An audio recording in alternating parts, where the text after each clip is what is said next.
Iyo चाहिए तो iyo भी नहीं चाहिए।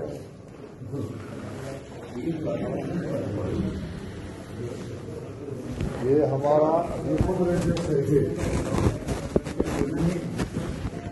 बोलो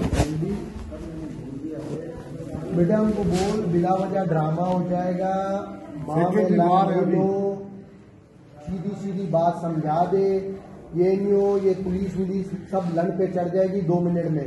जा उसको बोल मिलने आया तेरा बाप, जा को बुलाओ। एक किधर का सेक्रेटरी जनरल है कराची बाहर बोल रहे हैं तुमसे मिलने आए में बात करने में क्या इशू है, जा उसको बता। और सेक्रेटरी साहब आए सर 2 मिनट बात करने में क्या इशू है? बात तो करनी चाहिए ना। एक सेकंड बात करने में कोई मुजाहिदा तो नहीं है, हम तो बात करने के लिए आए।